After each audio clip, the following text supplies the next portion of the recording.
In spite of a poor debate performance, Donald Trump retains the lead in the U.S. presidential election 50 days prior to Election Day.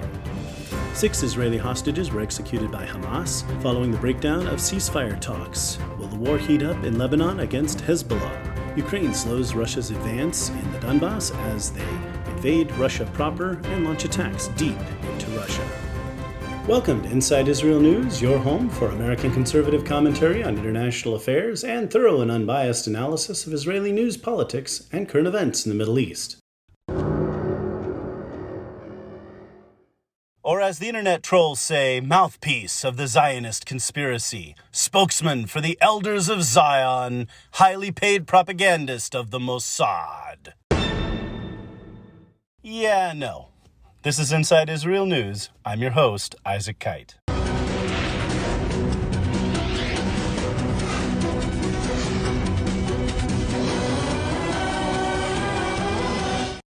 Welcome back, Insiders. I finished recording this episode yesterday, and as I go to post it today, just incredible and unbelievable news that I need to cut in with before I post the episode.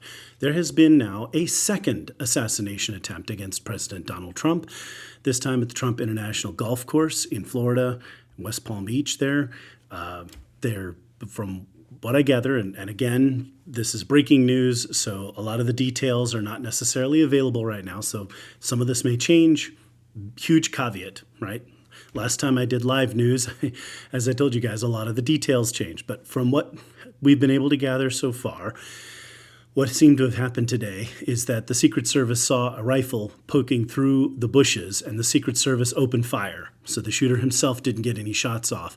The shooter then fled the scene and was arrested by the sheriffs nearby. His name was Ryan Ruth. I'll talk about him more in a minute. Donald Trump was tackled by the Secret Service, or dogpiled, as they say, and they got him to a safe location very quickly. He was obviously up on his feet and what have you, and asking everyone if they were okay, if anyone else was hurt.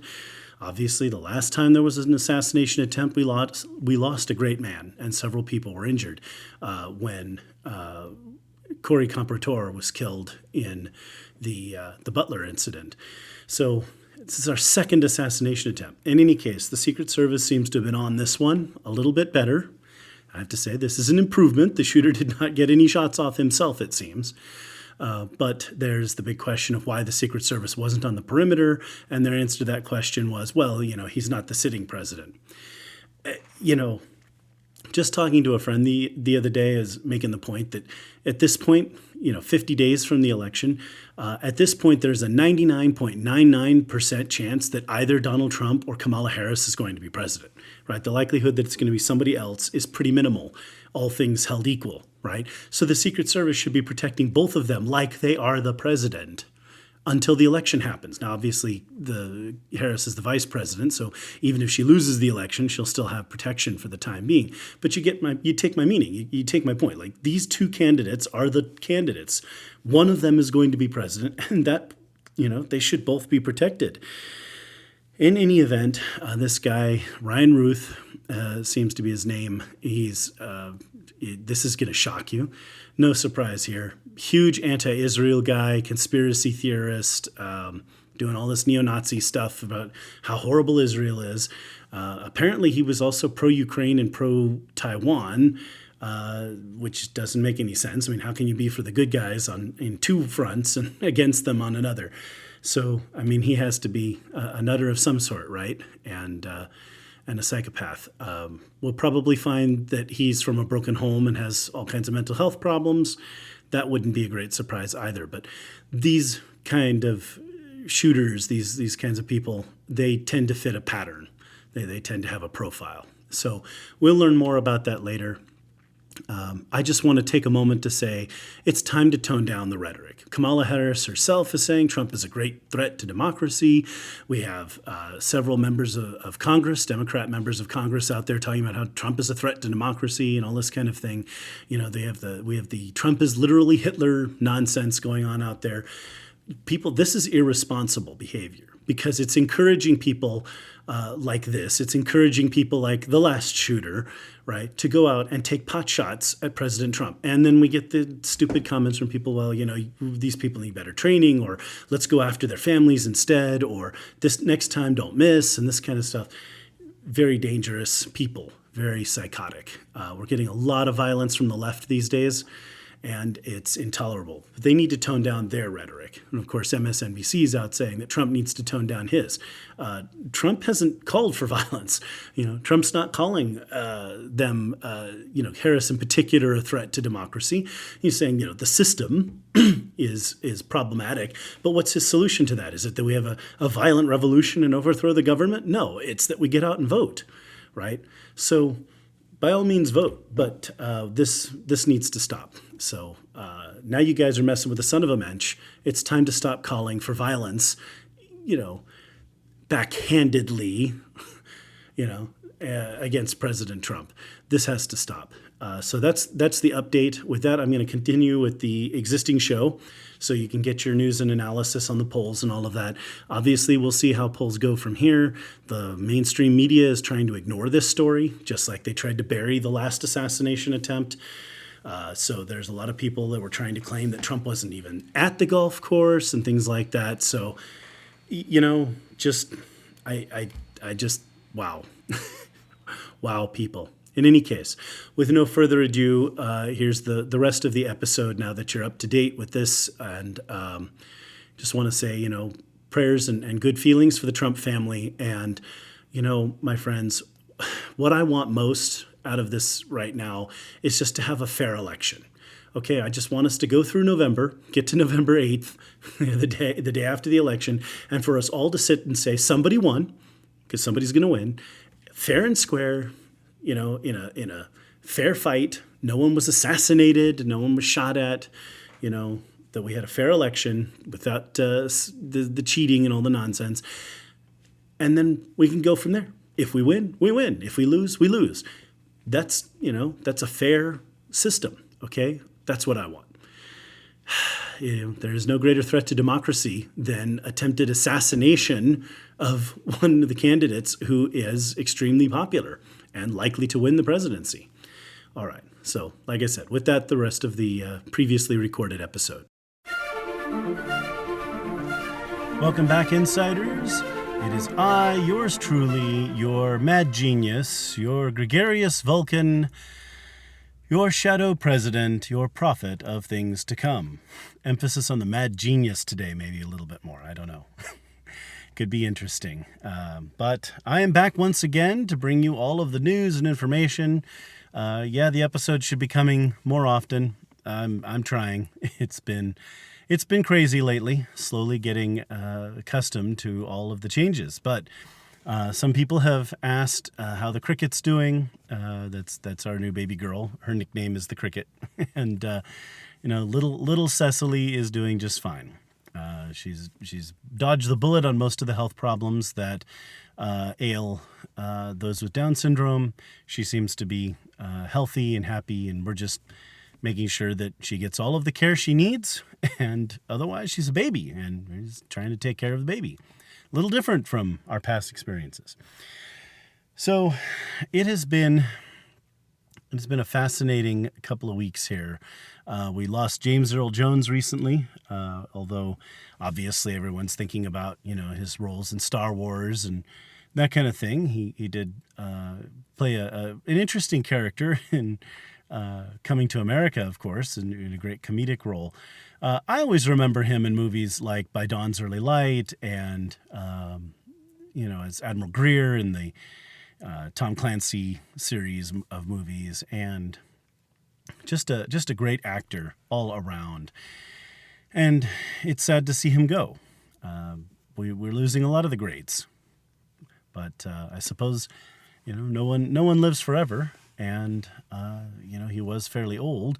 He had a great life, and I think we can celebrate that life by appreciating the entertainment that he offered us. Speaking of entertainment, I have been continuing to reread some of the books by my friend Bob Zeidman. especially including Good Intentions. It's a really fun one.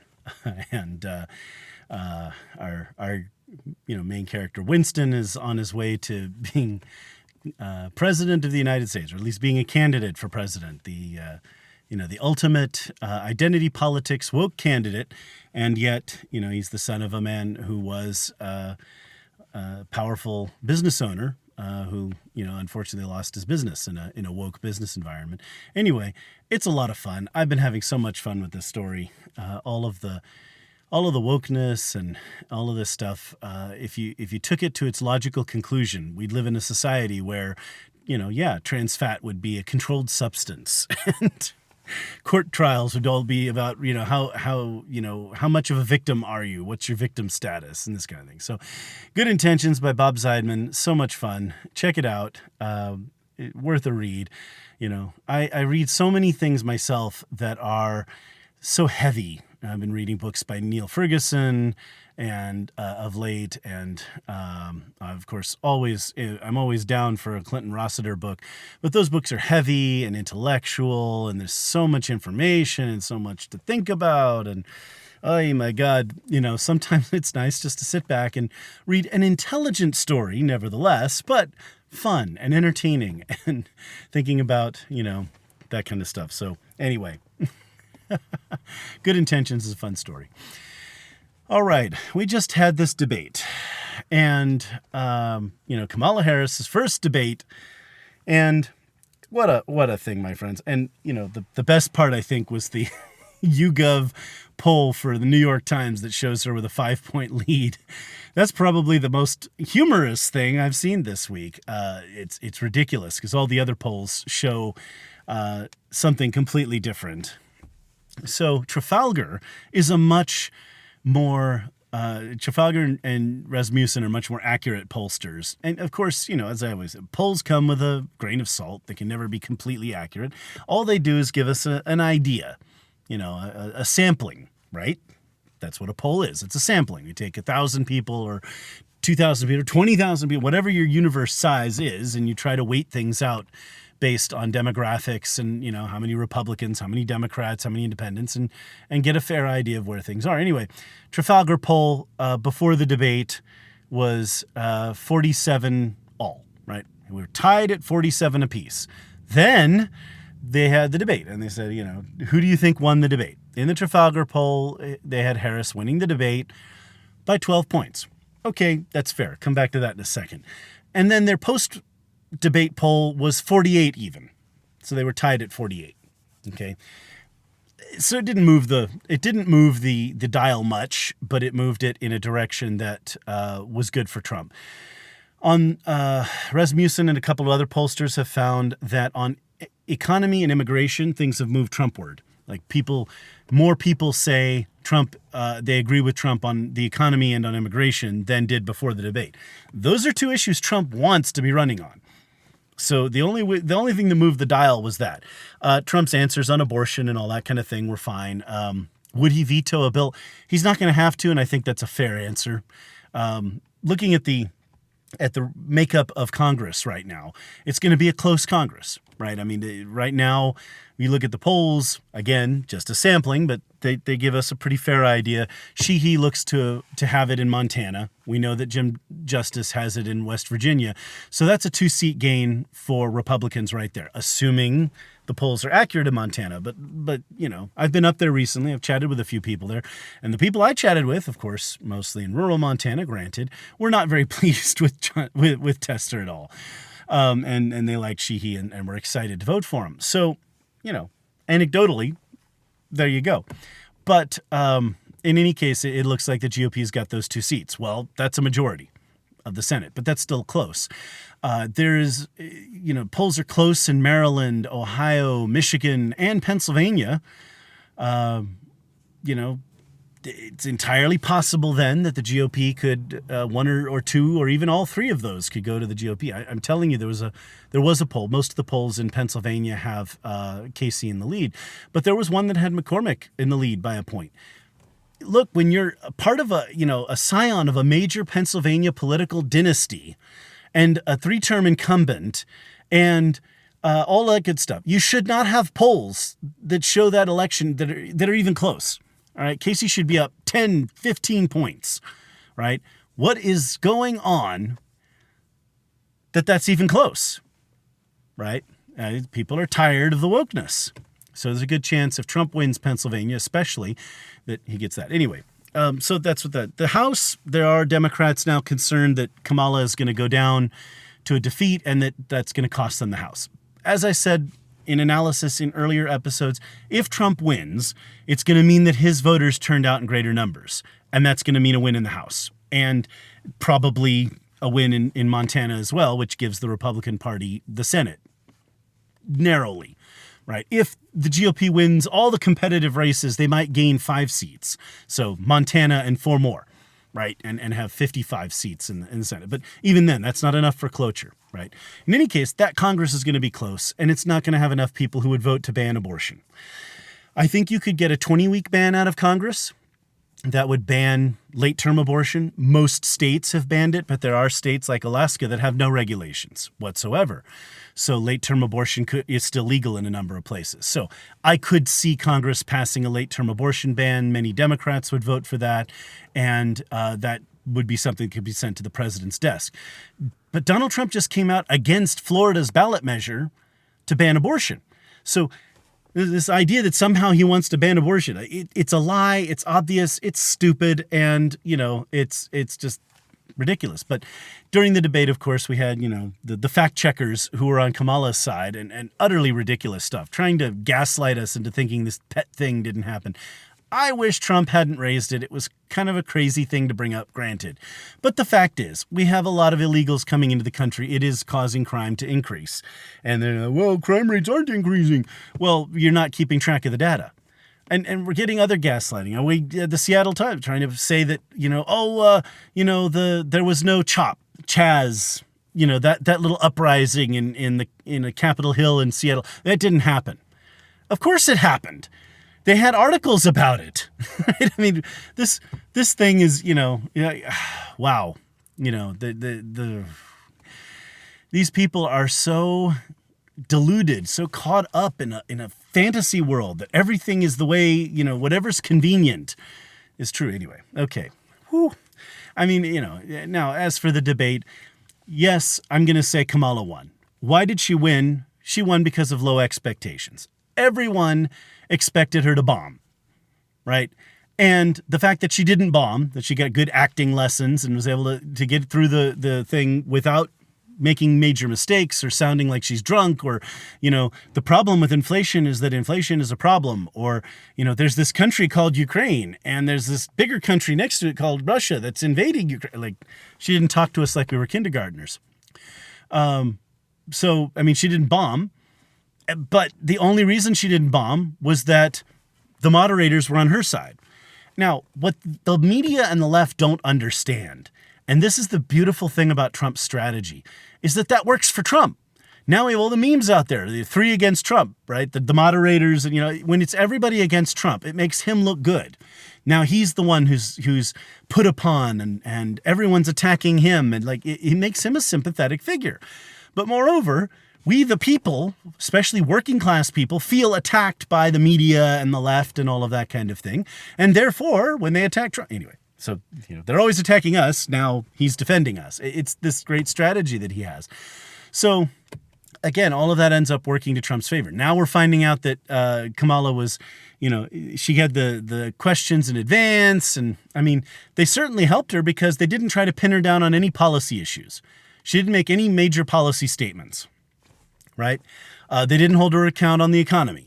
Right? Everything Trump said about the economy, that he handed them a recovering economy from the pandemic, was true. And her the disaster of the pandemic, the regulations and all of the lockdowns, that was all done by governors, especially blue state governors. So if the pandemic was a disaster and all these things, then the Democrats are equally to blame. Democrat and Republican governors did all of that. All right. Trump mobilized our economy, using Lend-Lease legislation and stuff, legislation for the Second World War to, get mask production up and work on getting the vaccine. Vaccines didn't turn out to be very effective. All right. But all of the misery that the American people suffered unnecessarily, because none of the lockdowns worked, none of the masks worked, none of that had any impact on the disease, right? We have the study from Johns Hopkins University that the only thing that changed the impact of the disease, there was a 0.1% decrease in mortality in late April and May of 2020 because people were voluntarily not socializing. Right, people were not going to bars as much. In other words, vulnerable people with respiratory illnesses, the elderly, the kind of people who were dying from the disease, did not go out and socialize. But all of the young, healthy people could go out and socialize, and people could go to work, and everything would have been fine. Right? It would have been a bad cold for some people, and then we move on. The vulnerable people, I think, should have stayed home. My dad was vulnerable. I didn't go to see him. Right? I stayed clear. I made sure that, I visited him once and we stood 2 car lengths apart in the sunlight in a warm day, where we could talk to each other, but not potentially pass on any illnesses, this kind of thing. Anyway, we don't need to rehash all of that. The point is the Democrats did that stuff too. Okay. So the debate did nothing. It's not changing it's not moving the dial at all. The Dem issues are dumb. Project 2025, some ideas put out by a conservative think tank. Look, folks, I've put out policy ideas and I do all the time. I don't work for Donald Trump, right? My ideas are not Donald Trump's. Donald Trump's are not mine. Right? I don't always agree with everything he says. There's lots of institutions and people in politics who have opinions. Okay, and sometimes, J.D. Vance made those unfortunate comments about, I don't care what happens in Ukraine. He hasn't said anything about it since, right? We recognize there's some recognition that that's a national security issue, and he needs to keep quiet about it. Trump says he has a plan, and, we'll see what that is if he should be elected. In any case, we know that the current administration doesn't have a plan because it's all knee-jerk, off the cuff, ad hoc things like, well, we're going to send them this weapon system. Okay, we're going to send them that weapon system. Can they fire on Russian terrorists? No, definitely not. That's an escalation. Well, maybe. Okay. How do you fight a war? How do you defend an ally like that? Okay, when Iran fires at Israel, we don't get the same from the Biden administration. We don't get the same thing there, maybe we'll shoot down the missiles flying at Israel. Oh, they're in the air. I guess we'll try to shoot them now. Oh, it's too late now, right? You don't get that kind of thing. Anyway, the fecklessness, as they say in Washington, those Washington words, it's so feckless. And they accuse Donald Trump of being feckless. Everybody says, Donald Trump's all over the place and he's at war with himself and all this kind of thing. H.R. McMaster has a great book out on that in his time as National Security Advisor. I always like him on the Goodfellows podcast. It's a good one. But their most recent episode, of course, Neil Ferguson's analysis of the debate was completely off kilter. But that's okay. When you're an academic and an elitist, that's a different thing. I'm a bit of a history snob, so those are the kinds of people I read. But I'm also critical, I'm not someone who bows down to awes in other human beings' work, right? I'll read it and it's like I read Marx. Marx was crap. Like there's nothing useful there.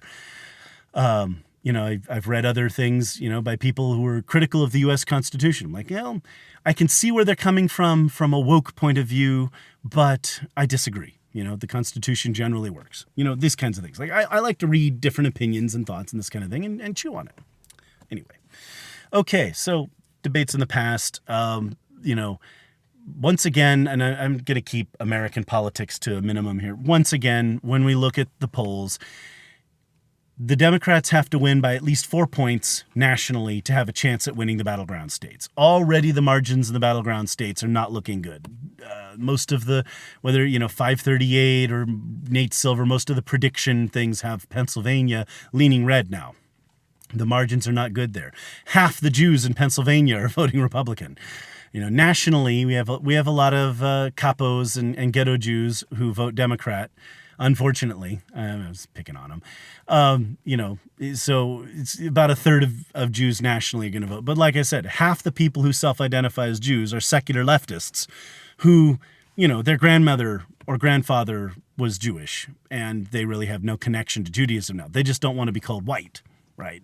They want to be able to identify with some minority. So that they just don't really count.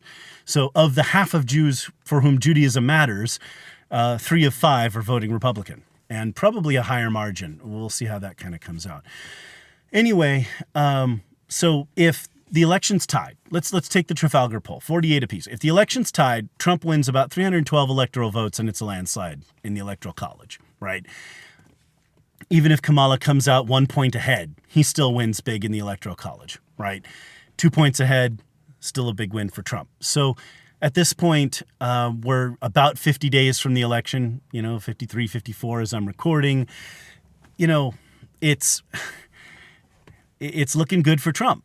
Now, things could change between now and the election day, but so far, people are just generally dissatisfied with the direction the country's going. They recognize that Harris is part of that, and they're not voting for her.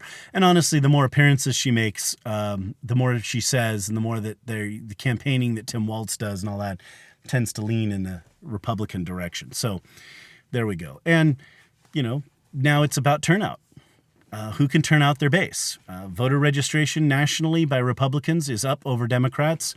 A lot of states are clearing their rolls of illegals and dead voters and that kind of thing. Some states, hundreds of thousands of voters, right, cleared off the rolls. There's the SAVE Act that Congress is trying to tie to the spending bill. I really think it's a good idea to require election integrity. I mean, 8 in 10 Americans. That's 4 in 5, right? We can simplify the fraction there, right? It can be reduced. The fact is, 4 out of 5 Americans feel that the elections aren't secure, right? Left and right. That's not all Republicans, right? They're worried about election integrity, one way or the other. So we really should clamp down on this. So that's a good issue for Republicans to take up. But if we had election day voting with paper ballots, right? There should be cameras on all the counting machines, that tabulators that tabulate all those votes. Every ballot should have a barcode so that it could only be scanned once. Once it's been scanned, you could run it through the machine as many times as you want. It wouldn't count it, right? That should be it. Now, a handful of people should be allowed to vote early or vote by mail if they can prove that getting to the polling place would prove a too great a burden. Our military personnel who are deployed overseas, people who work in transportation. I'm on the road all the time. I never know where I'm going to be. It depends on what projects my company's bid on. I have to go look at stuff and make sure we can safely get out there. That's what that's the responsibility is you have when you get into management. And I can't, plan my schedule out. So yeah, I should be allowed to vote early. A few people should, okay? But that should be kept to necessity, right? People like me who can't necessarily be there on election day. All right. Otherwise, people should show up on election day and vote. Again, paper ballots, secure counting machines, clear chain of custody. We have, Maricopa County now admitting that they have no chain of custody for a whole bunch of precincts. I mean, Georgia, the same thing for 2020. I mean, it's a disaster. We really need, security. Okay, if we had Berlin had an election where there were just a few irregularities, right? Some polling places closed early, some closed late. There was a marathon in the city that day, so some people couldn't gain access to polling places because of the crowds, right? There were enough irregularities. Just a few thousand people were inconvenienced. There were enough irregularities. The German Supreme Court required a rerun of the election, right, which had a different outcome. So, if this happened in any other democracy in the country, in the world, they would redo the election, and they would pass tough voter security laws, anyway. We all know why. We all know why they don't want to require that citizens only vote, because they need the illegal votes to win. So this all comes down to turnout. If you know people who are voting, everyone vote. I'm going to say everyone vote, right and left. But if you, vote and make sure everyone turns out. I joked back in 2020 I was on the radio and I said, make sure your dog turns out. That was a joke, obviously, but I'm like, make sure everybody votes, okay? I want everybody heard, right? I don't want anybody to say, well, I didn't get a chance to vote. I don't want to hear that. I want real legal votes to be cast, and then we count them and we have a winner. And I would like, whatever happens, Trump, Harris, whatever, I want us to know that there was a secure election. I don't think we're going to have that knowledge. But Trump may win by beyond the margin of cheating, let's just say, and then we can clean up our elections thereafter. If the American people make the mistake, what I think would be the mistake of electing Harris, well, I mean, if you make that mistake, that's on you. So we'll see. I'm going to trim down a little bit the American politics section, get into Israeli news. There's a lot to talk about. Sad news, unfortunately. And then move on to international news after that. But, I mean, originally I founded this podcast to talk about international affairs, especially in Israel and the Middle East. And now, granted, I've expanded that globally. But American politics has been a big part of international affairs lately. And that'll chill out a little bit after the election. But of course, then I can talk more about international relations in the sense of how we are interacting with the world. But with the politics, it's just interesting to analyze these polls and all this stuff. I find it interesting, all these electoral scenarios and what have you. I'm a political geek. I enjoy it. All right. So I'm going to jump into the Lippmann's Logic section and then go on to Israeli news. Before I jump into Lippmann's Logic, I wanted to talk about one cool thing I got to do recently. I was down at the border recently, and I got to hang out with the Texas National Guard. So shout out to the Texas National Guard and all of the great work you guys are doing down there on the border. It was awesome to hang out with them.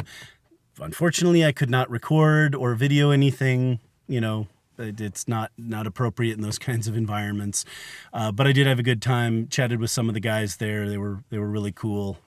Watched some of what they do on patrol at night, I wish I could say it was really exciting. Nothing really happened that night, but they're out there.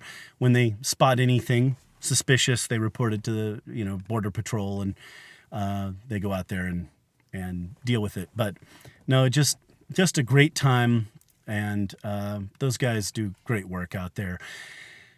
It is sad that our guardsmen have to be deployed to our southern border, in order to maintain security, because the federal government won't do what it's supposed to do. Hundreds of people are dying out there every year trying to cross into the country. There's smuggling, human trafficking, drugs, and blah, blah, blah.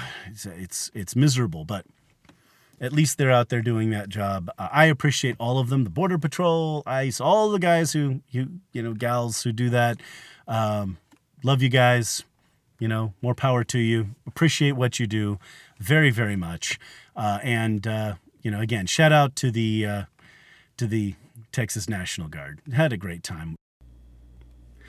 All right, now for Lippmann's Logic, as I've been doing this segment for a while. Walter Lippmann was this important figure, journalist, writer, thinker in the middle of the 20th century who defended liberal democracy when it was most under threat from violent, murderous, totalitarian ideologies like communism and fascism. So in recent Lippmann's Logic segments, I've been talking about his constant reference to this theme of whom we let influence us, right? Who influences you? Who influences me? And I've listened to a lot of different people on a lot of issues, and I had a little bit of, I'll admit, I've been influenced this way or that, but by fact. I listen to people who are pretty bright and fact-based, and I disagree with them a lot. And it is my pleasure to read great books by people like Neil Ferguson and say, I think he's right about this and this, but wrong about that. I love it. It's great reading. But I'm certainly aware of all of the facts that he's considering when I go to that. Anyway, so it is with that I begin an unfortunate Lippmann's Logic, and that is whom we let influence us. I'm going to continue on that theme. And this time, continue talking about somebody who shouldn't be talking about, whom I shouldn't be talking about, no, someone who should not be worth talking about at all, someone who should not be famous or worthy of note. And that is Tucker Carlson, or Pucker Snarlson, I might call him, because now he's messing with the son of a Mensch. So this charlatan, this traitor, this guy, Tucker Carlson, who spreads Russian propaganda, and he's spread anti-Semitic narratives up to this time. Well, he had this guest on, Daryl Koop, whom he introduced as a historian. Daryl Koop is a fruitcake, a nut job, and he is anything but a historian. He has never written a historical book. He has never worked as a historian. He is not a professor. He hasn't done any work on history. He has advanced the knowledge of history, not at all. What he is really good at doing is spreading Nazi propaganda, like actual, real 80-year-old Nazi propaganda. Like he goes, I don't know what he does. I guess he goes back and he's like, Joseph Goebbels, here's a great guy. I should just repeat what he says. Wow, people, holy mackerel. So this one's a humdinger.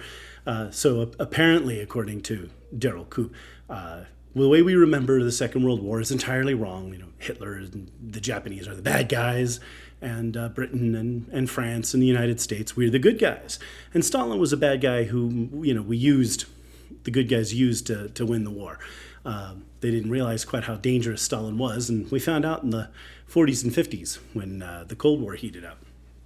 In any case, so now we have Daryl Koop to come and correct us. Oh, did you know? As a matter of fact, Churchill is the villain of the Second World War. Hitler just wanted peace. He was a nice guy, right? And he got to heaven, right? He got to go to heaven, something like this. Wow. Anyway, and the Holocaust, didn't you know? It was just an accident. The Germans just didn't have the logistics to feed everybody and all that, and so they just ended up having to kill everyone. And it's just an accident. I mean, they just accidentally segregated all the Jews into ghettos. They just accidentally liquidated those ghettos into concentration camps like Auschwitz, Dachau, Bergen-Belsen, Ravensbrück, Treblinka, and so many others.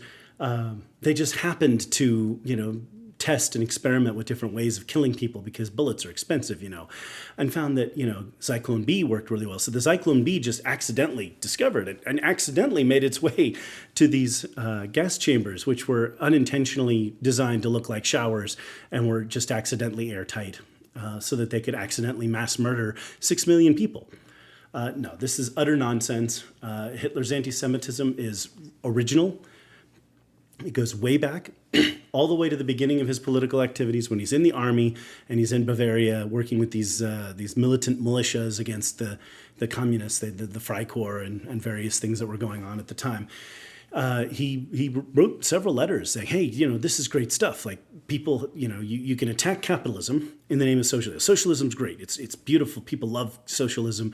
Socialism good, and Jews bad. Right, so you attack capitalism, attack communism, attack the Jews. This is a great formula, right? Socialism and racism, right? And this led to his whole ideology. It's not a surprise. It's just Okay, so I'm not sure what Tucker Carlson's playing at here, Pucker Snarlson, because he's messing with the son of a Mensch. What a schloff! What an absolute scumbag! Walking sack of human feces. No one should be listening to this charlatan. And the fact that he hangs around with Donald Trump is really, really dangerous. I mean, this guy is extremely dangerous. To present this nutter, Koop, Daryl Koop, as a historian and let him get his crazy, psychotic ideas out there to millions of people. Listen, we're dealing with a lot of anti-Semitism and a rise of neo-Nazism in the woke crowd. Well, the last thing we need is people on the right to go back to anti-Semitism. And I say back because, yes, the American right was anti-Semitic as recently as the 1970s. We only got rid of the last anti-Semitic Republican senator in the 90s. Right? So, I mean, there were a lot of those, unfortunately. So, we've had this shift away from anti-Semitism, and now it's back. So I just want to take a minute to talk about how absolutely insane and ludicrous this is. You have history. We know our history. We know who the good guys and the bad guys were. Why bring on some nutter to talk about the opposite view and minimize the Holocaust? Oh, it's just an accident, unintentional, this is an unfortunate side effect. Okay, 6 million people were killed. That wasn't an unfortunate side effect or an accident. That was deliberate. That was mass murder. That was evil. And if we don't call it evil, then we are doomed to repeat that kind of mistake. The Bible says, do not call good evil and evil good. Okay? So if you are a moral person, then don't listen to people like Tucker Carlson and his psychos that he brings on to talk about this stuff. So It is infuriating, my friends. It is absolutely infuriating to have to put up with this Holocaust denial and all of that at a time, again, when the woke campus Nazis are running around. So now Tucker Carlson agrees with the woke Nazis. So, is he going to dye his hair green and start hanging out with the Jordan to the sea crowd? Absolutely ridiculous.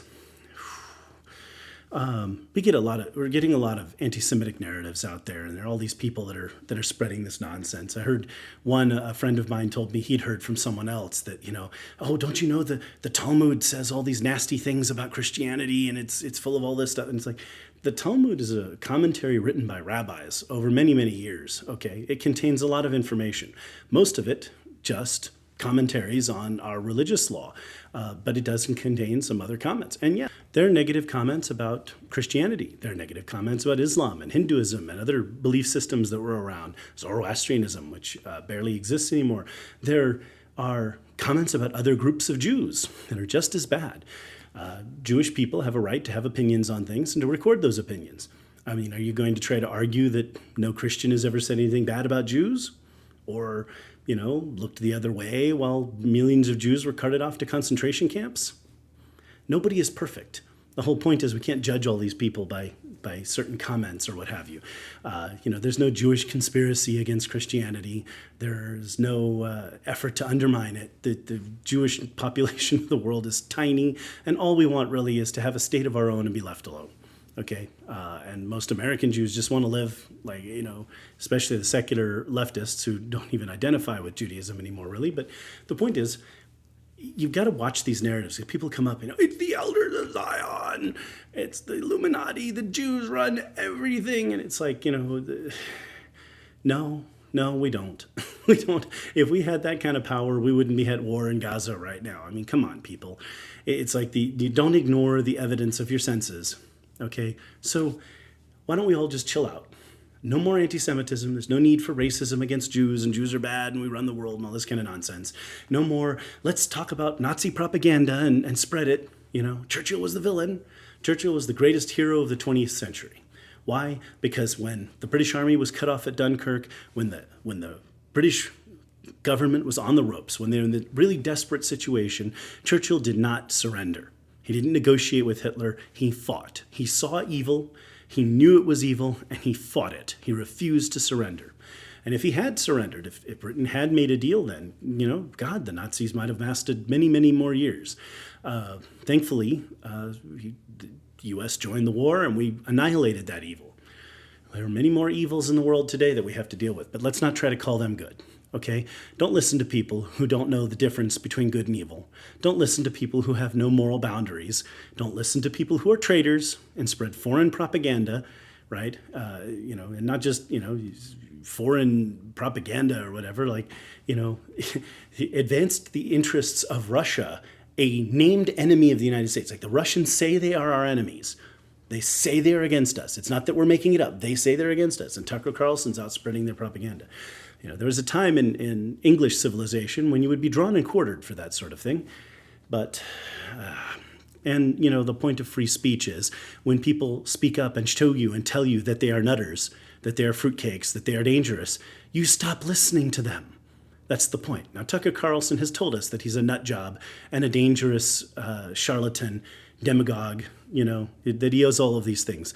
So let's stop listening. You'll always get reasonable, factual commentary and analysis right here on Inside Israel News. With that, I'm going to go to the break and come back with the Israeli news. Visit the Inside Israel News store on Etsy to get your swag and support the show at the same time. You can get the Promised Land shirt or the Now You're Messing with the Son of a Mensch shirt or other interesting swag, phone cases, and such at the store. Go to Etsy, look up Inside Israel News, or you can go to the website, insideisrael.news, and click on the image of the store, of the items for sale. Get your swag and show your support for Israel today.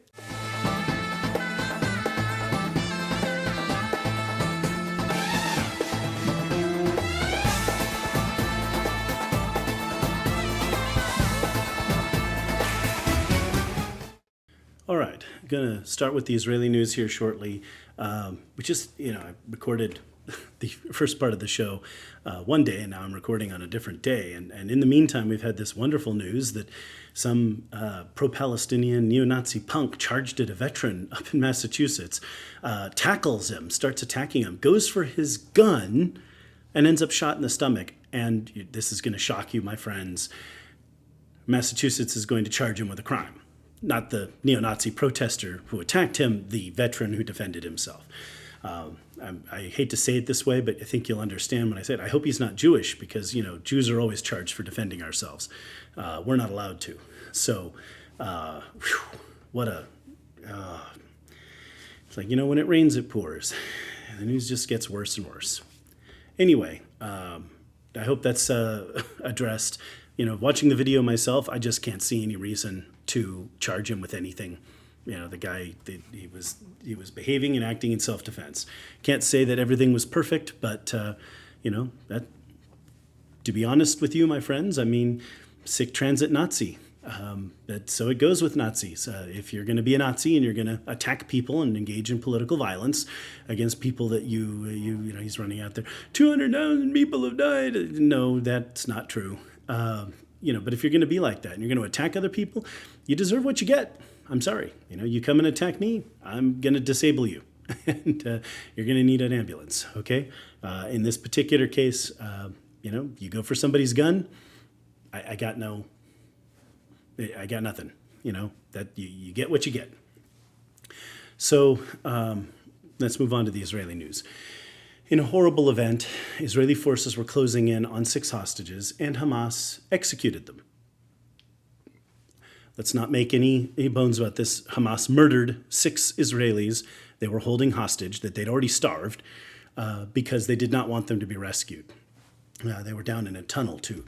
There are signs of a struggle toward the end, so it seems that they did fight back and attempt to rescue themselves. And I think that is incredibly honorable, and I just want to take a moment to say that is how every believing person should behave. When you see evil, you should confront it. There may not be a good moment when you're first taken, but at some point, when the opportunity is right, rise up and strike down your oppressors, your captors, and so good for them for trying.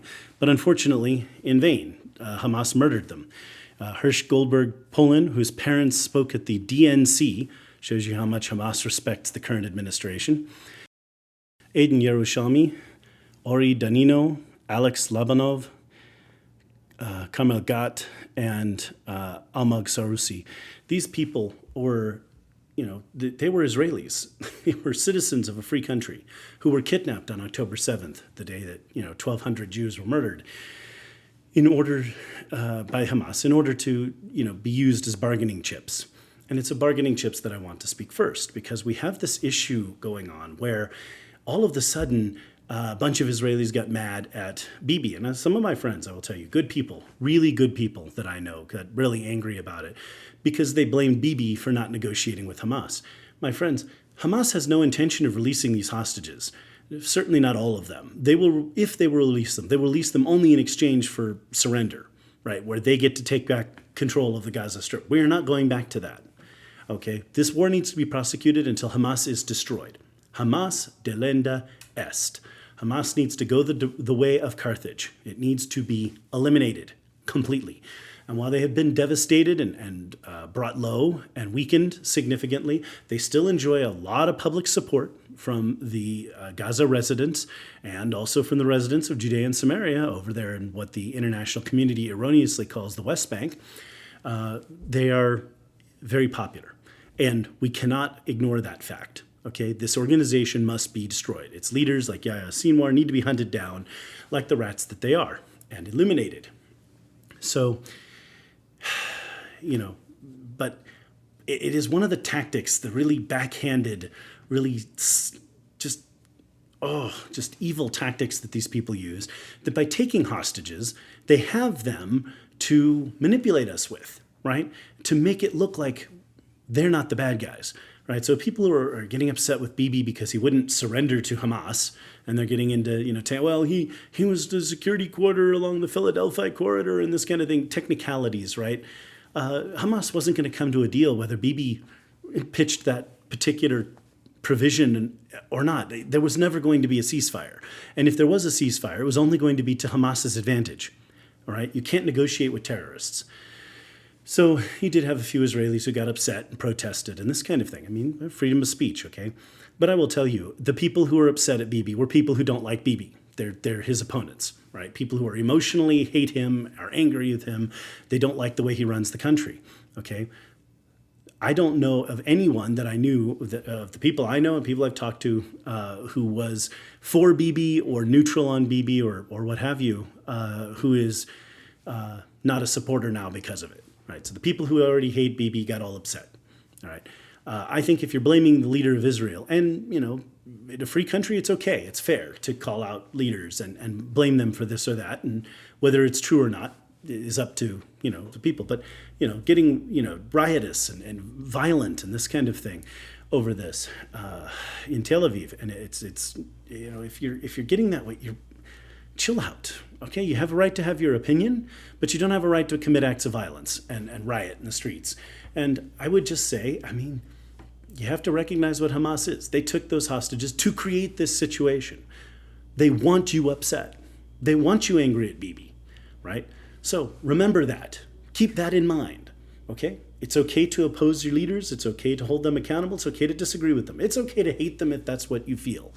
But I don't think that it's appropriate to blame Bibi for the loss of these particular hostages. I mean, it's a terrible thing, but these are terrorists. That's who we're dealing with. All right. So we've had a lot happen. There was the, Lebanon, from Lebanon, Hezbollah was going to launch that attack that they were going to launch. I made a walking video about that. So if you're interested, go look for that on X, where you can find the America-Israel Insider News, which is what the podcast goes by on X. Everywhere else, it's Inside Israel News. It's just the scope of the podcast has grown, and I just don't have a name that accurately reflects what it's focused on Israel and the America-Israel relationship, granted, and a lot of international affairs, a little bit of U.S. politics, but it's no longer just about Israel. So I need to, I don't know, like I said, I've been thinking about trying to figure out what to rename it, but this is the name for now, and I'm just going to stick with it for the time being. Again, Lebanon, Hezbollah attempted that attack. It didn't work out for them. They killed some chickens and blew up a house that was unoccupied. So, we have General Benny Gantz is out there. He's saying that Bibi doesn't have a plan to deal with the North.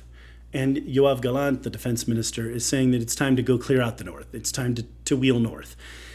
It's a little late in the season. We're headed into winter. This is not a really good time to be going into Lebanon. I mean, June, July, that would have been a better time when the weather was more favorable. But again, Israel is not eager for war, and so they allowed the situation to continue as it is, and they did not attack Hezbollah.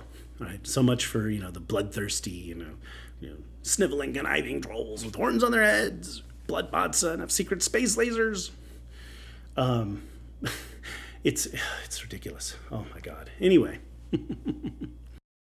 So what happens next? Does Israel move into Lebanon and actually start clearing out Hezbollah? Something like 90% of the projectiles that are fired into Israel are fired from a line about 10 kilometers parallel to the Israeli border. So theoretically, if you cleared out those first 10 kilometers, you would have, most of their projectiles would be done, right? They wouldn't be able to fire anymore.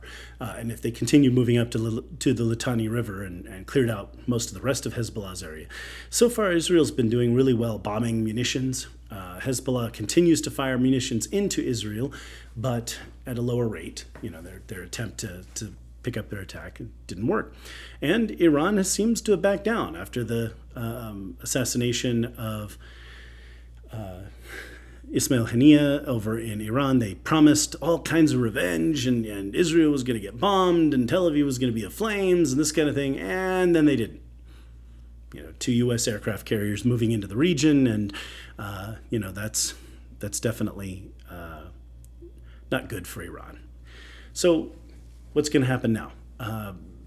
Gantz has been saying for a while, now he's in the opposition, I might note, that Bibi has no plan to deal with the North. That could very well be true, and, it would be a sign of good leadership to have a plan, but sometimes, as we've seen, and I always think this is funny that people say, well, they have no plan. You should have a general idea what direction you're going, what your policy is, for sure. So when I say that the Biden administration has no plan, no idea, it's just making the point that they don't think whatever it is I'm talking about is a problem, and they don't want to address it. I'm saying that they are unwilling to attack that problem.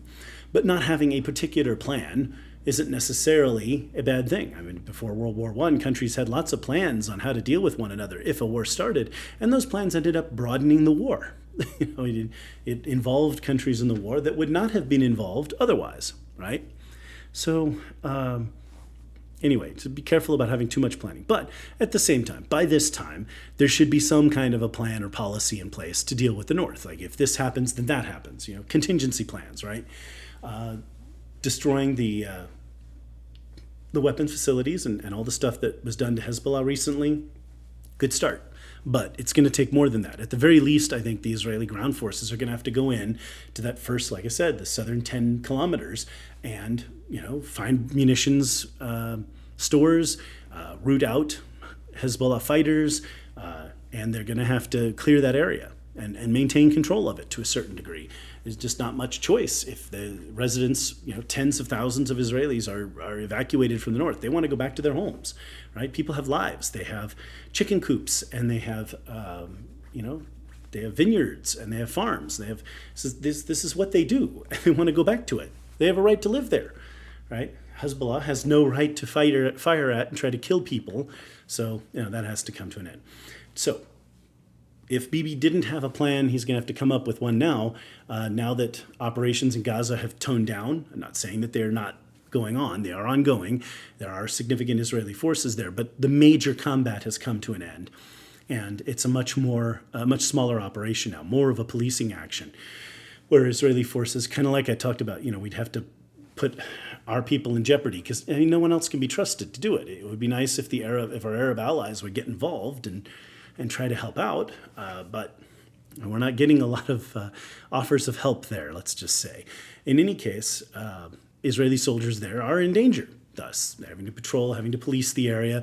There have been a couple attempted stabbing attacks where, thankfully, Israeli forces are wearing chain mail, and they have like medieval armor basically that prevents knives from penetrating the skin, right? So they're protected.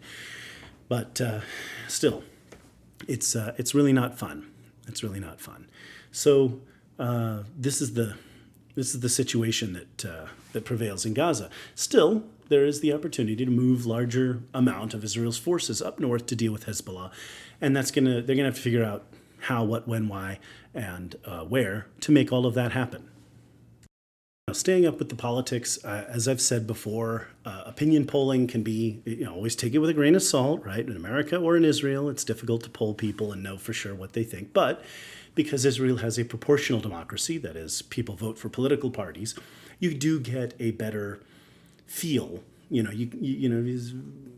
Polls can tell you kind of where parties are going to land, right? If a party's polling at 24 seats out of 120, then you get a pretty good idea that they're polling in that neighborhood. Now, they might actually end up with 26 seats or with 22 seats or whatever, but you've got a ballpark figure, right? It's not like in the U.S. where, for example, if we poll Pennsylvania, for the presidential election, it's Trump or Harris, right? Like one of them is going to come out ahead and one of them is going to get those electoral votes. It's not a proportional thing where it's like, well, out of Virginia, Pennsylvania's 19 electoral votes, looks like Trump's going to get 10 and Harris 9, right? If we had that kind of system, then, it would be different, right? But in any case, anyway, in Israel, there haven't been many polls taken since May. The likelihood of elections are pretty low. As I've said before, the conflict will end before elections take place. And the feeling has been that, there's the pro and the anti-Bibi people, but the feeling has been that the war needs to be fought. And when the war is over, then elections can take place. And that's why I've said, I've done back in the spring of this year, I did a deep dive into, the current feeling in Israeli politics. And I said, then you take all of that, crumple it up and throw it in the waste bin. in the circular file, in the trash can, because it's not going to make any difference, right? The outcome of the conflict is what's going to influence the next election. As it happens, Likud is starting to rise in the polls. Likud is rising in the polls. Likud is Bibi's party. Likud means coalition. It was a couple of right-wing parties that came together in the 70s after the Yom Kippur War and formed a larger right-wing bloc that has basically been, they've spent the majority of time in power in the governing coalitions since the elections of 1977. Right. Since that time, you've had rare interludes where other parties were running the country, but for the most part, government has been led by Likud. And that's included Bibi Netanyahu, who has been prime minister of Israel with a brief year and a half lapse, since 2009. Right. So there was the change block briefly, in 2022 and 2023. But other than that, basically Bibi has been in power since then. Now, he's got a lot to answer for. His agenda has always been peace and prosperity. He's been the security prime minister. He has maintained order. There have been flare-ups and conflicts, but he's generally maintained order, and he has brought prosperity. Well, now, after October 7th, both have been jeopardized. Israeli prosperity is down because a lot of the workers, tech workers, whatever, are having to go fight the war. And war is never good for business. In any case, this is not what he sells. This is not how he campaigns, not what he's supposed to be on. So October 7th is a major blow against Bibi, and his popularity waned quite a bit. But it's been on the rise. And that's why I said, when Benny Gantz left the coalition, he left the coalition for that reason, because Bibi's star is starting to rise again. Right? He had a low in terms of public confidence. But now that Israel is meeting with some success on the battlefield, he's starting to rise in popularity again. And Benny Gantz is going to leave while that was, he's not going to allow that. He figured, as long as Bibi was unpopular, he could join the war effort, help prosecute the war, and be a part of that. And then, as long as there was a better chance that he'd win the next election. And Benny Gantz's party is definitely the most popular party aside from Likud. The last polls that we had showed Likud getting, 20-ish seats, 21, 22, and National Unity, which is Benny Gantz's party, getting about 25. Now, that doesn't make a big difference because in Israeli politics, yes, you have these proportional votes, but you also have blocks, right block, left block, right? So you have, that's why it was called the change block, right? It's the left, right? Those are the parties that are all aligned against Bibi, basically. And then you have the right block, or we could call it the Bibi block, because that's what it is. It's Bibi's natural allies, including Likud, which is his main party, the main center-right party in Israel, including the two religious Orthodox parties, Shas and YTJ, and also including the religious Zionist party, which is a block, a list of several political parties that work together, one of which is Otzma Yehudit, led by Itamar Ben-Gvir, who's been a rather polarizing figure. Because he and the religious Zionists represent the far right in Israel, and I use that term accurately, they are far right relative to the mainstream of Israeli politics. We get this thing, unfortunately, these days in news talking about politics. Anyone who is to the right of, anyone who from the middle of the left to the right is far right now. But I'm using that term accurately, right? They are the far right. They are much farther to the right than the mainstream of the political system that they are part of. So where does this go, right? So Bibi Star is rising a little bit. He seems to be doing a little bit better, right? The opposition doesn't have enough votes to win still, right? Like I've talked about before, again, with these blocks, Bibi's block, his natural allies, they are a little bit below a majority. And so are the change block. Right? There aren't enough of them to win. And you say, well, if they can't be both below the majority, well, they can, because there are other parties out there that are not part of those blocks, especially parties representing the Arabs, including Ra'am, which is led by Mansour Abbas, which joined the change block and has been helpful in addressing issues for Israeli Arabs. There are millions of Israeli Arabs who live in Israel, and most of them Muslims, some of them Christians, the Muslim Arabs in Israel need representation. As I said before, I was quite surprised to find that most of the Bedouins vote Likud. So a lot of the Israeli Muslims find their representation with mainstream Israeli political parties, but there are Arab parties that represent the Israeli Arabs, and generally speaking, they don't join coalitions. They don't side with one side or the other. And at the present time, with all these conflicts going on, honestly, any Arab party would not be a stable coalition partner, not someone safe to admit to the government. So, what's the political situation? Bibi's hanging on, his star is rising a little bit as the war goes on, and we will see kind of how this all plays out. When all of this is over, right, if things are still calm by next year, next spring, there'll probably be early elections, chances are. It's not easy to predict. I can predict that there won't be in the short term, just because the situation is too unstable, and Israel does not like having elections with this kind of instability. It would be handing a victory to Hamas.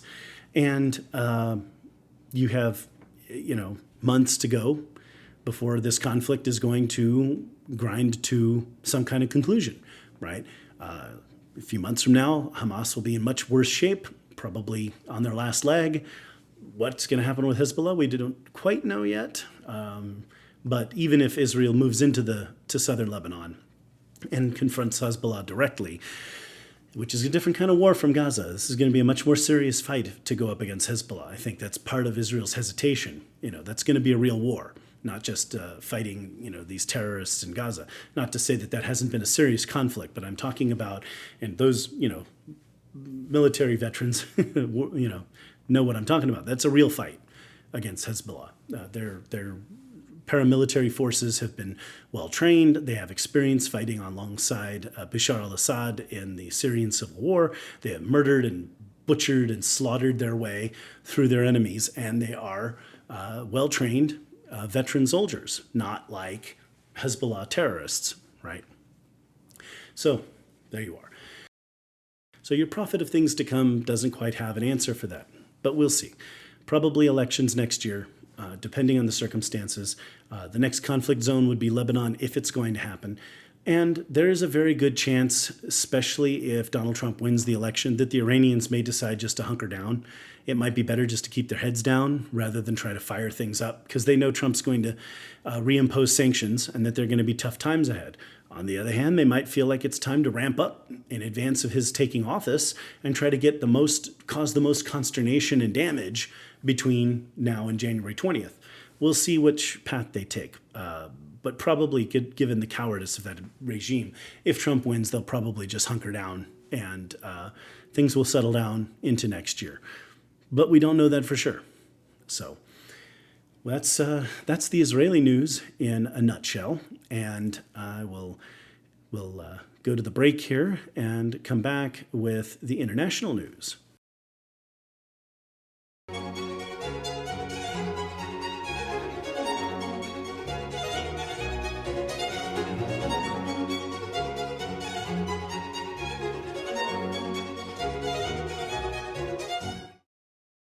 On to the international news. There has been a lot of fun in that lately. So many things to talk about. The riots in Bangladesh continue. Muslim rioters are tormenting, murdering, torturing, persecuting non-Muslims there. It's been horrible. Hindus and Buddhists and just anyone who isn't Muslim is being terribly treated, and it needs to stop. The country needs to restore law and order. But that is a fragile thing, and once broken, it is very difficult to rebuild. Right? We should appreciate the law and order we have here more, because it is a valuable, precious commodity. Civilization is a beautiful thing, but it can break down in an instant. Venezuela, the protests there have continued. The opposition leaders have had to flee the country. No surprise, Maduro's colectivos, his thugs, his gangs have been going out and brutalizing people. It's very overtly totalitarian regime now. Everyone knows that. They were never going to hand over power peacefully. So we will see how that plays out. Again, really hope and pray that the people of Venezuela achieve their freedom and soon. But at least everyone knows what's going on there. Civil war in Sudan continues. Still fighting there. Nobody's paying any attention to it. Massacres of Christians in Nigeria, still ongoing. No one pays any attention there. No Jews, no news, right? We don't hear about these things if we can't blame Jews for them. So these are the horrors of our times. The world's becoming a more chaotic place. Anyway, we continue to see ongoing provocations by China against the Philippines, especially. Chinese Coast Guard vessel rammed a Filipino vessel, military vessel. It's just you can watch the video. They rammed right into the stern of it. There's no accident there. That was deliberate. And China's doing this in an area that is established under international law as Filipino waters. So they continue to go there. It is in the best interests of the U.S. to help put a stop to this. Those are our allies. The Philippines, Taiwan, South Korea, Japan. These are our allies. China is stated that it is hostile to our interests. They are our enemies. Good guys and bad guys, my friends. Xi Jinping is a very dangerous man. Okay, people of China I have nothing against. It's really frustrating to me because Chinese people can be really great people, right? Like any people in the world. But average, ordinary Chinese people, I'd be good with any time, right? Just not their government. And actually, from a couple of friends who've been over there recently, there's a lot of grumbling under the surface. People are grumbling a little bit about their government, but they can't do anything more than grumble. So there you are. So let's move on to other parts of World War III by proxy. I did want to address the foreign propaganda thing. Somebody, messaged me trying to act smart, being, the bad attitude, being a smartass. Let's just put it. That's the reality. Saying here I am attacking people who are spreading foreign propaganda, and here I am all for Ukraine and everything, Israel, and I support Israel, Ukraine, Taiwan, the Arab states, Japan, South Korea, all these countries, not because I think, because I'm for those countries or I'm spreading propaganda on their behalf. I support these things because I support American interests. It is in the interests of the United States to defend Ukraine. It is in the interests of the United States to help Israel. Right? Israel's enemies are our enemies. It is in the interests of the United States to protect our Arab allies. Funny thing, from the same enemy. Right? Iran is a threat to both. And slowly but surely, our allies in the region are coming together, Arab countries and Israel alike, to combat that enemy. Right? If they can do that with our help, then our troops don't have to be there in what we, in military terms, what we call the sandbox, right? Our troops don't have to be in the sandbox in large numbers, and we don't have to be engaged in active combat operations. Yes, Kamala Harris, fact check of the debate, right? U.S. troops aren't engaged in combat anywhere. Well, tell that to the guys in Iraq. Tell that to the guys in Syria. We do have troops in the sandbox. It is true, and they are engaged in combat. They are shot at. So that's just part of the reality there. Anyway, I lived in Israel. I happen to have a special love of Israel. I have no special love of Ukraine. I prefer it to Russia for sure. No special love of Taiwan. Okay, but we have our allies. All right, they are our allies, and we are against evil, or against the axis of evil, right? The Russia, Iran, North Korea, and China, right? And there's been a few people, I hear European commentators talking about how this idea in America is developing that these three or four countries are all working together, but there's no evidence of coordination. And it's like, when people say that kind of stuff, they just don't know their history. There was never any real coordination between the Germans and the Japanese in the Second World War. Okay, they didn't work together. They didn't plan together. The Germans didn't have any idea Pearl Harbor was about to be bombed, right?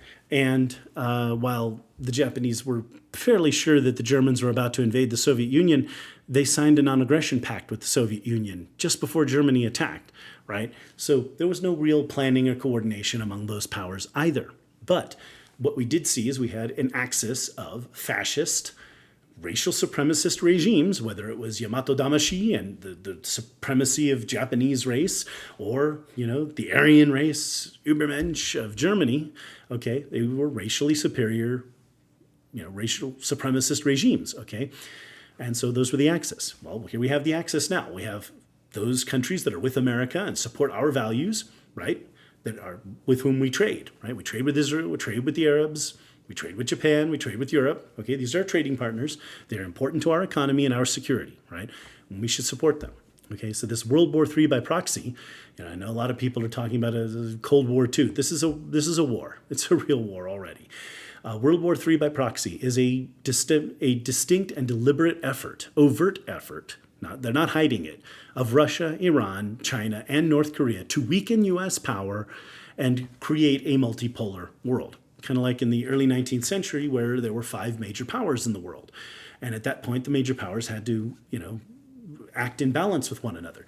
But there were also little wars, uprisings in Poland that were brutally suppressed, fighting in Italy as the Italians tried to form a country, so on and so forth. There was all this chaos among these 5 powers as they maintained order in their spheres of influence. It wasn't a good time.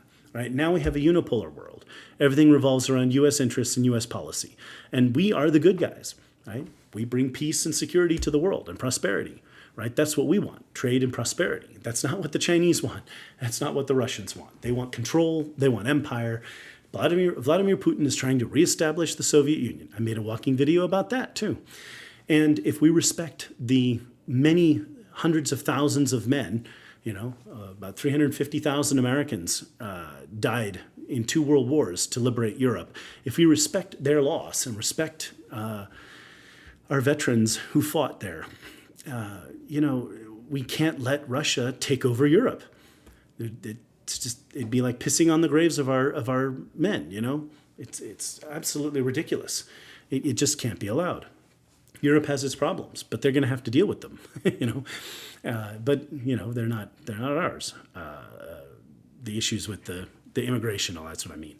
They need to deal with that problem. Figure out, Europeans need to learn to love their cultures again and not allow other people to come in and take over their countries.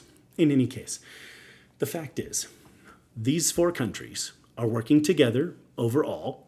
They're supplying each other. We now have, evidence that Iran is supplying ballistic missiles to Russia because Russia's running out of stuff. I'm going to talk about that here in just a second. So they are working together. There is a coordinated axis of evil out there that is against America's interests. America, we and our allies are the good guys. So I just hate when I hear people on the right talking like purple-haired college students. America's the realm in the world. Vladimir Putin's on a Christian crusade. A Christian crusade to spread, rape and murder and mass graves in Ukraine and bomb children's hospitals with missiles. That's really, very Christian of him. As a Jew, I am offended on behalf of Christianity that there are idiots out there who say things like that. If you've been lapping up the Russian propaganda, my friends, I hope that vodka tastes good because it's poisonous. Maybe radioactive, knowing Vladimir Putin. It wouldn't be the first time. So anyway, that's the conflict that's going on. So let me dial down. I've already talked about Israel and the Middle East front of World War III by proxy. I've talked a little bit about China. Thankfully, that's staying calm. If Kamala Harris wins the presidential election, don't expect it to stay that way. Xi Jinping is no fool. He will know that that's his opportunity. He'll probably wait till Biden hands off the baton.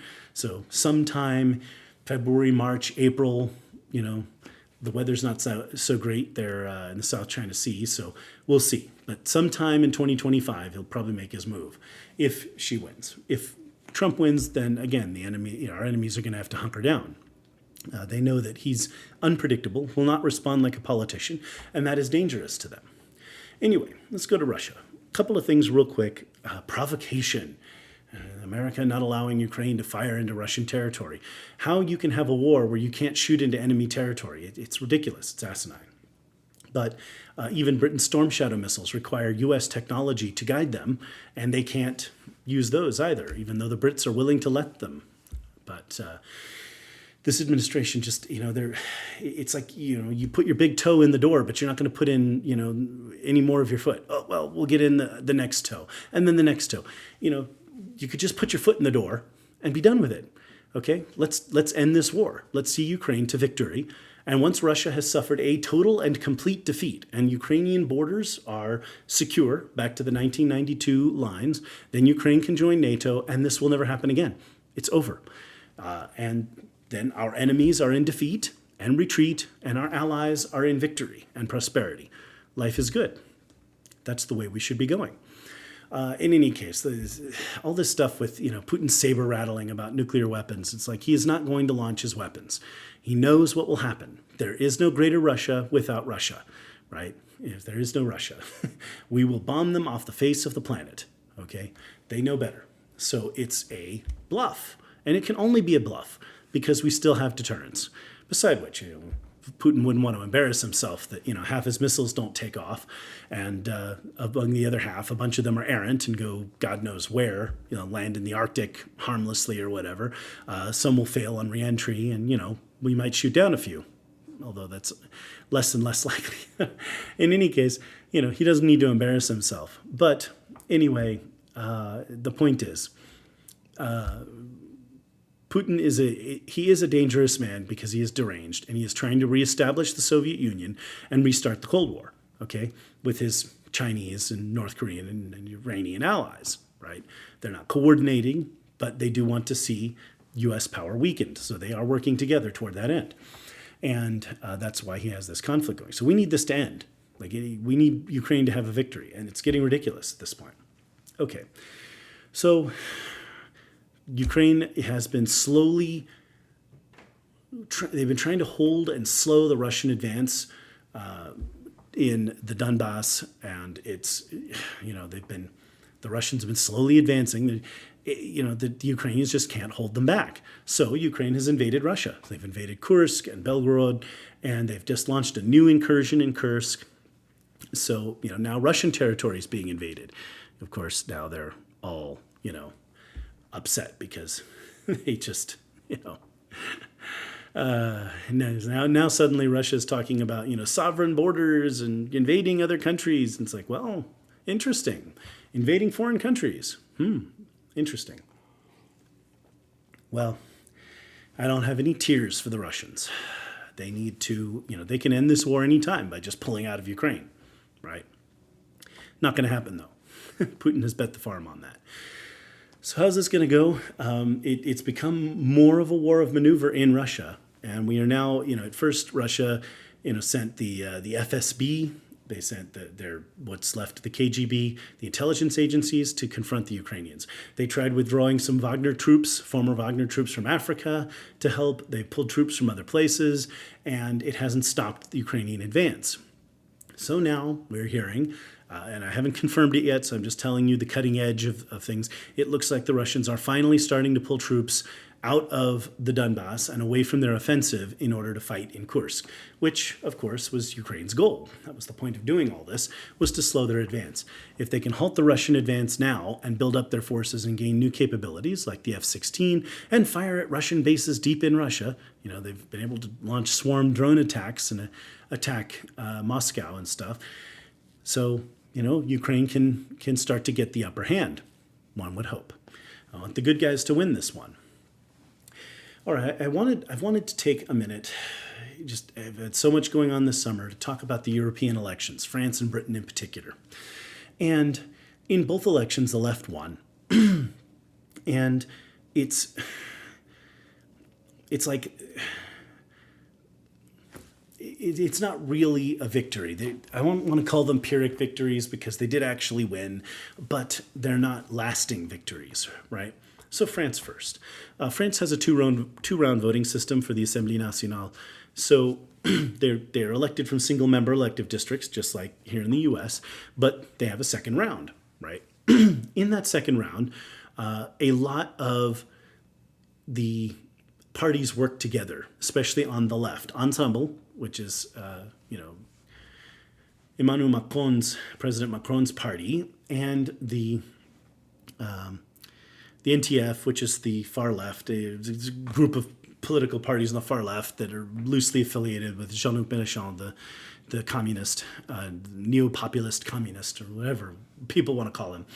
In any case, they work together to keep Rally National out of Parliament and to win that election. Otherwise, the French right could very well have come very close to a majority, right?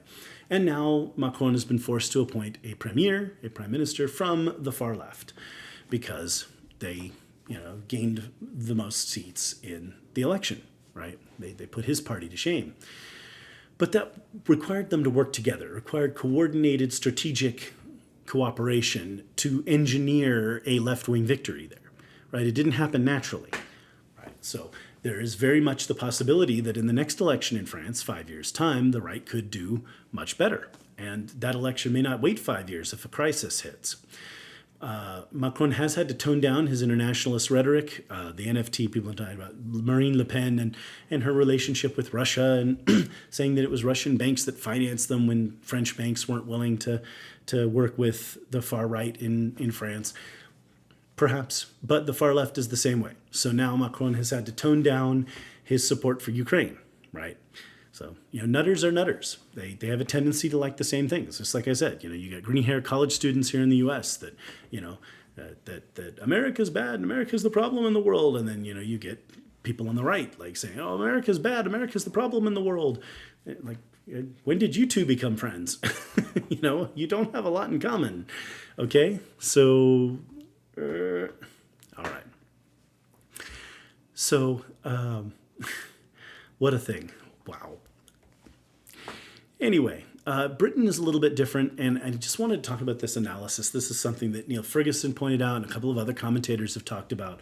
And I want to reiterate it because it reiterates a point I made. And I always love this when I say something and then highly intelligent, erudite, intellectual people repeat what I say.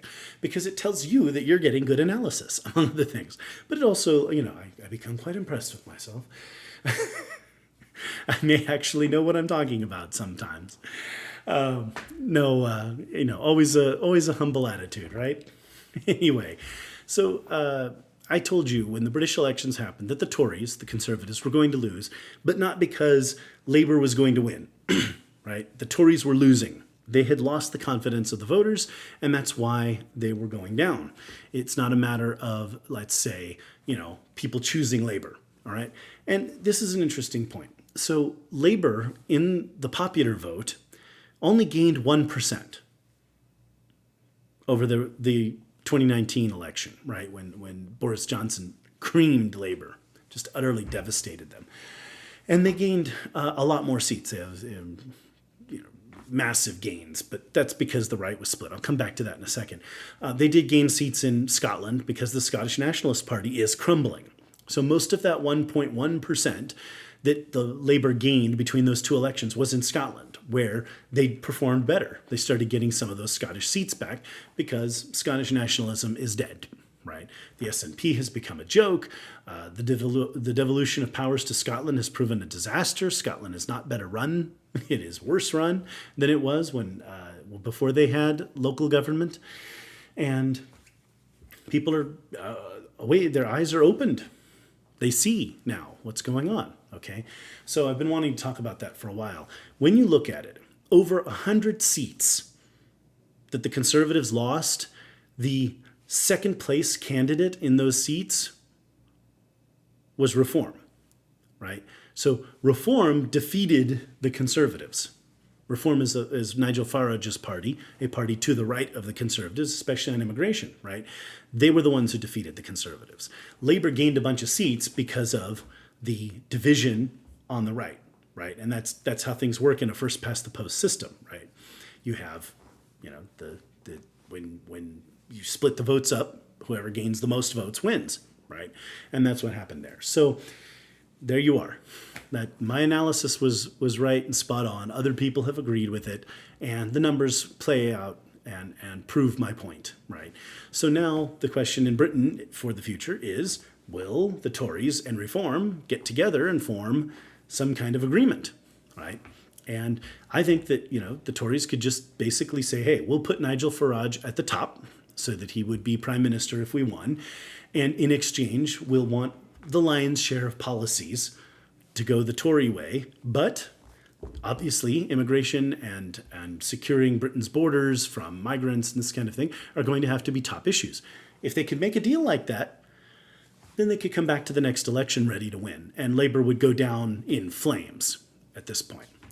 Speaking of which, there have been riots in Britain. There continue to be, Muslim immigrants who go and kill children in this particular case, or in other cases, there's terrorism and what have you. They attack people, and then the people who are in Britain are furious about this because the police don't respond properly. You have Brits get in trouble when they defend themselves. I mean, it's asinine. So, they're rioting. I'm not saying that the far-right rioters and protesters in Britain are right. Okay? I'm just saying this is what happens when you have a political consensus that goes against the will of the people for so long.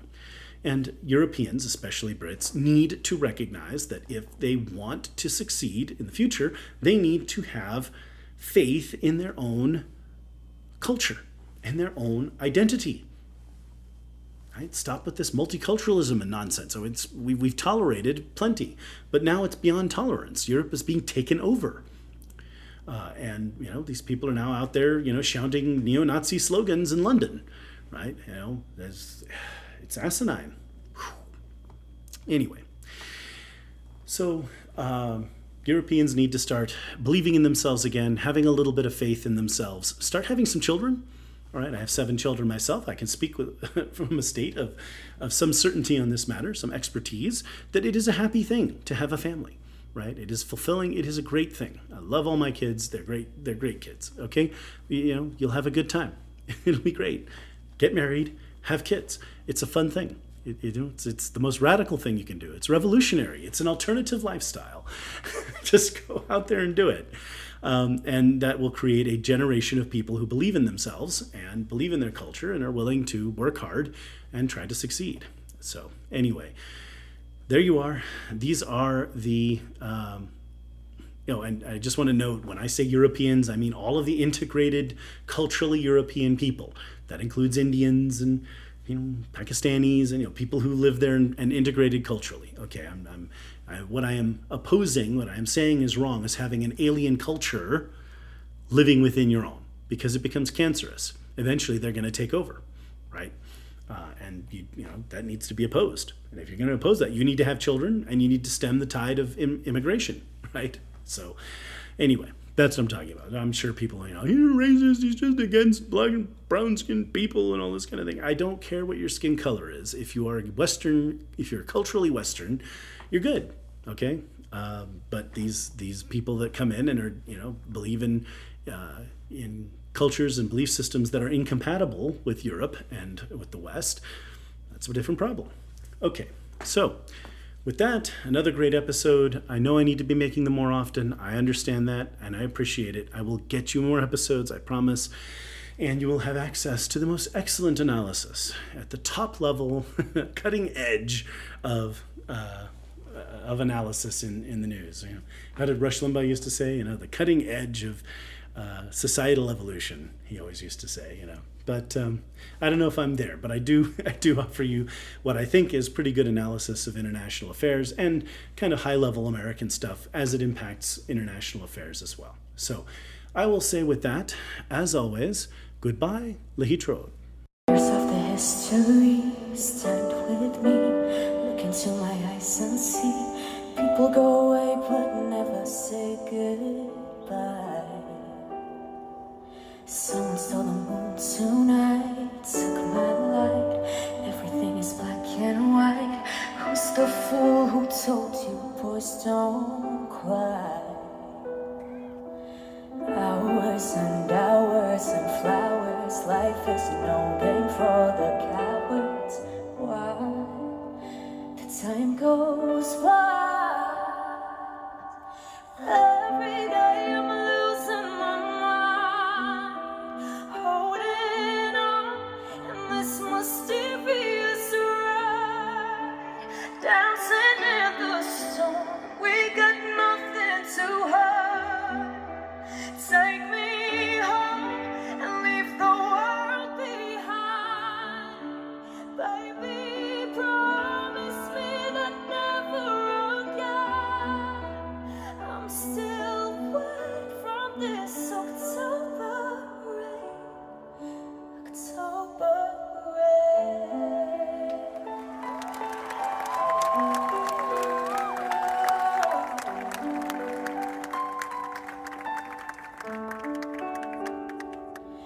Living in a fantasy, ecstasy, everything is meant to be. We shall pass, but love will never die. hours and hours and flowers. Life is no game for the cowards. Why the time goes wild. Every day I'm losing my mind, holding on in this mysterious ride, dancing in the storm. We got nothing to hide. Take me home and leave the world behind. Baby, promise me that never again. I'm still wet from this October rain. October rain.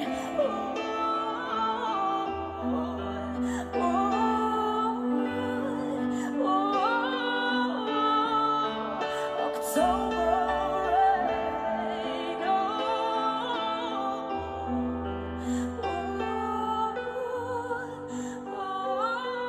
rain. Baby, promise me that never again. I'm still wet from this October rain. October rain.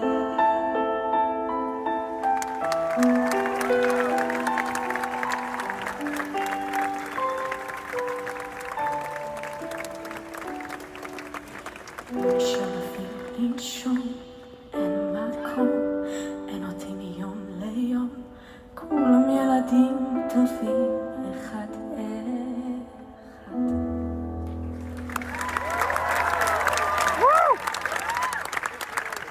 Bring them back home now.